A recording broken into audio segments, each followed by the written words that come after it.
Good morning, Year 6. So today we are going to be looking at using commas to separate items in a list. So first of all, what does a comma look like and how do we place it in our writing? Just have a think for a few moments. How would you draw a comma and where would you put it in your writing? Think about where on the line it would go. Does it sit above the line, below the line, on the line? So this here is what a comma looks like. And this is how it would sit on the line. So the full stop part of the comma would sit on the line, and then the bottom of the comma would go below the line. Okay, so next, what is a list and what might you use one for? So have a think for a few moments. What is a list and when might you use one?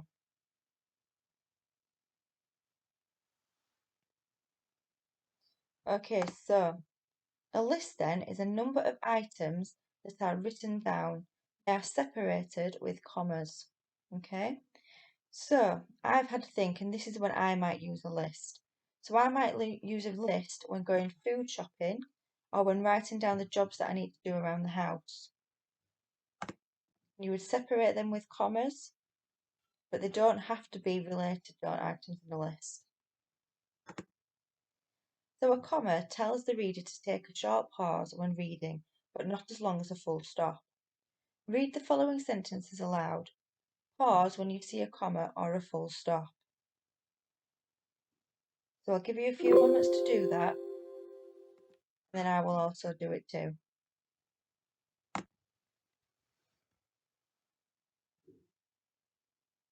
Okay, so if I was going to read this sentence aloud, I would read it like this.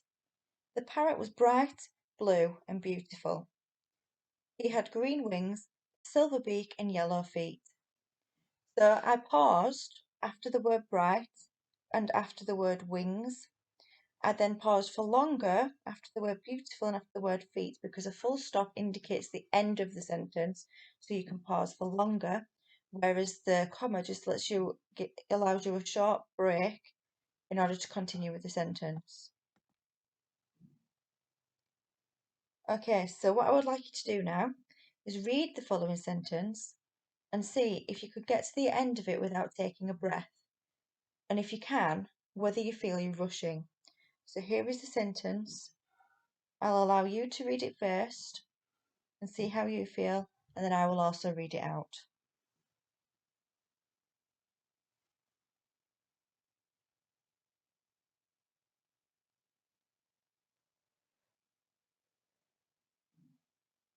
Okay, so if I was going to read this sentence out then, I would say, Dear Santa, for Christmas I would like a bike and a laptop and a dog and a horse and a teddy bear and a building brick set and a pencil sharpener and a trumpet. Can you see how quickly I had to read that sentence out in order to not run out of breath? So that is what commas are there for. They allow you to take a short pause so that you can read sentences comfortably. How many ands do we have in this sentence? So, Dear Santa, for Christmas I would like a bike and a laptop and a dog and a horse and a teddy bear and a building brick set and a pencil sharpener and a trumpet. So we've got 1, 2, 3, 4, 5, 6, 7 ands in that sentence. So we're getting quite repetitive in our list. So we can replace these ands with commas in order to give the reader a break. So as we said, this sentence is quite long, okay, and we struggle to read it out without taking a break. So this is where we're going to change the ands to commas. So we've got, Dear Santa, for Christmas I would like a bike, a laptop, a dog, a horse, a teddy bear, a building brick set, a pencil sharpener, and a trumpet. Now you try reading that out and see how much easier it is with commas in there. Remember, when you come across a comma, to take a short pause. Have a go at that now.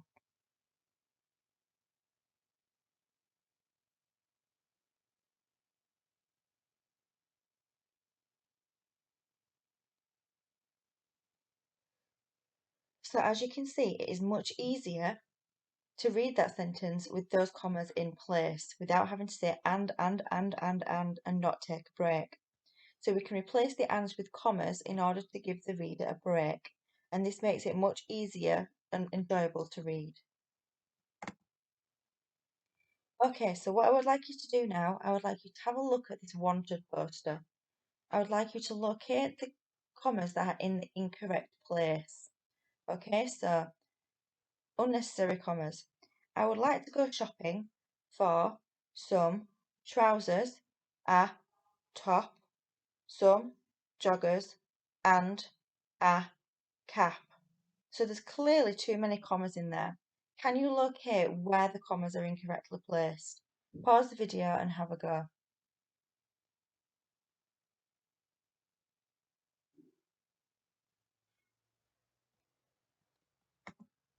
Okay, so, oops, commas that we need then are this one after trousers and this one after top. All the other ones are unnecessary because we don't need a comma before and, because commas replace the word and. We don't need commas after simple words like a because a isn't part of our list. Part of our list would be a cap or some trousers. Words like some and a are not part of the list. Okay, so what I would like you to do now is I would like you to rewrite these sentences using a comma instead of continuously using and to give your reader a rest. So we've got, for my holiday I will need a towel and some sunglasses and a few pairs of shorts. The bike was new and red and shiny and fast. It had a light which was bright and clear. Winter is cold and dark and wet, but some people enjoy warm fires and hot chocolates and snuggling in a blanket. Pause the video now and see if you can make those sentences easier to read using commas instead of and. Okay, so let's have a look then. So, for my holiday I will need a towel, some sunglasses and a few pairs of shorts. So I replaced and here with a comma. Next one. The bike was new, red, shiny and fast. It had a light which was bright and clear. Now, here I have changed and twice to commas, then I've kept my and here because if you've only got two items in your list, you need the word and because if I said it had a light which was bright, clear, it doesn't really make sense. So you need your word and if you've only got two items in your list. The last one, winter is cold, dark and wet, but some people enjoy warm fires, hot chocolate and snuggling in a blanket. So here I have used cold, dark and wet because that is my first list. So because we've got to the end of my first list here, I need the word and, but this can be a comma here. But some people enjoy warm fires, hot chocolate and snuggling in a blanket. So again here I've changed the word and to a comma. What I would like you to do now is I would like you to pause the video and write a sentence to describe Bez's shopping list. So you might begin with just the word shopping list and then you can list your items underneath. Pause the video and have a go.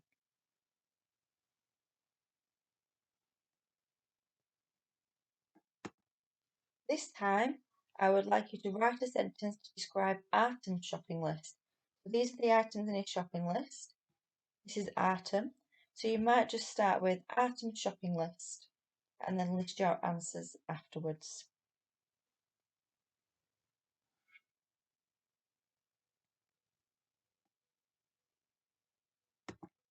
If you would like an extra challenge, what I would like you to do now is choose a few pages of your reading book and mark down in a tally chart how many commas you find.